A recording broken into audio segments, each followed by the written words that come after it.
আসসালামু আলাইকুম। Welcome back to my page Tania কিচেনে সবাইকে স্বাগতম জানাচ্ছি।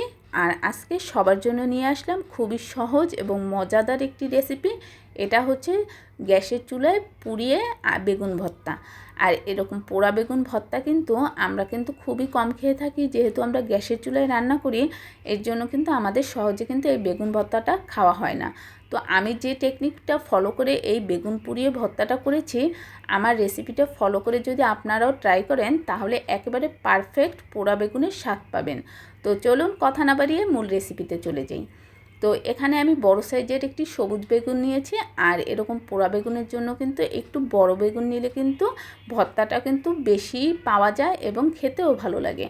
তো বেগুনটাকে কিন্তু আমি আগেই পানি দিয়ে ধুয়ে পরিষ্কার করে তারপরে একটা শুকনা কাপড় দিয়ে মুছে নিয়েছি। আর এখানে আমি যে রান্নার রেগুলার সয়াবিন তেল সেটাকে দিয়ে ভালোভাবে এপিট ওপিট করে মাখিয়ে নিয়েছি। আর এদিকে একটি চামিচ ঢুকিয়ে তারপরে কিন্তু আমি চুলার উপরে বসিয়ে দিয়েছি। তো এই একটা টেকনিক আমি দেখিয়ে দিচ্ছি, কিন্তু এভাবে আমি করব না। এভাবে করলে আসলে চুলাটা নষ্ট হয় আর এর ভিতরে পানিটা কিন্তু অনেকটা সময় পোড়ানোর ফলে কিন্তু বের হয়ে চুলাটা একেবারেই নষ্ট হয়ে যায়।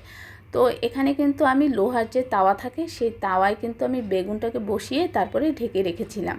আর চুলার আঁচটা ছিল একেবারে মিডিয়াম লোতে। তো দেখতেই পাচ্ছেন অনেকটা সময় এরকমভাবে রাখার ফলে কিন্তু আমার বেগুনটা একেবারেই সিদ্ধ হয়ে গিয়েছে। আর এই যে ভিতরে পানিটা, এই পানিটাও কিন্তু বাইরে আসবে না। আর যদিও আসে তাওয়ার উপরে পড়বে, আমার চুলাটা কিন্তু একেবারেই নষ্ট হবে না। আর এই বেগুন পোড়ানোর ফলে কিন্তু এই পানিটা কিন্তু একেবারেই কালচে কালচে একটা ভাব থাকে। চুলাটা একেবারে পরিষ্কার করলেও কিন্তু পরিষ্কার হতে চায় না। তো দেখতে পাচ্ছেন আমার বেগুনগুলো কিন্তু ছোলাটা ছিলিয়ে নিয়েছি। আর এখানে আমি নিয়েছি ধনিয়া পাতা কুচি, পেঁয়াজ কুচি আর মরিচ নিয়েছি 2 ধরনের, কাঁচামরিচ আর শুকনো মরিচ। তো এই দুটোকেই কিন্তু আমি একটু চুলায় ভালোভাবে একটু টেলে নিয়েছি। তো আগে লবণ দিয়ে মরিচটাকে ভালোভাবে একটু মেখে তারপরে কিন্তু পেঁয়াজ দিয়েও মেখে নিলাম। তো মেখে এখানে সামান্য একটু সরিষার তেলটা ব্যবহার করে আবারও একটু মেখে নিচ্ছি। তারপরে ধনিয়া পাতা কুচি নিয়ে তারপরে কিন্তু এই বেগুনটাকে মাখাবো।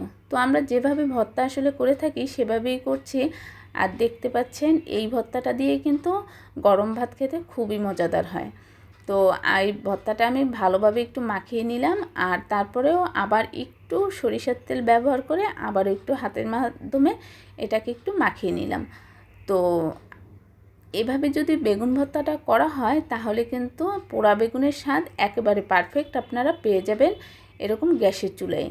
তো আমার এই রেসিপিটি যদি আপনাদের ভালো লেগে থাকে তাহলে প্লিজ সবাই একটু আমার এই পেজটা ফলো করে লাইক কমেন্ট শেয়ার দিয়ে পাশে থাকার অনুরোধ করছি। আর আমার এই রেসিপিটি যদি ভালো লেগে থাকে তাহলে আপনারা এভাবে একবার হলেও বাসায় ট্রাই করে দেখতে পারেন। আশা করছি কারো খারাপ লাগবে না। তো সবাই ভালো থাকবেন, সুস্থ থাকবেন। সবাইকে আল্লাহ হাফেজ।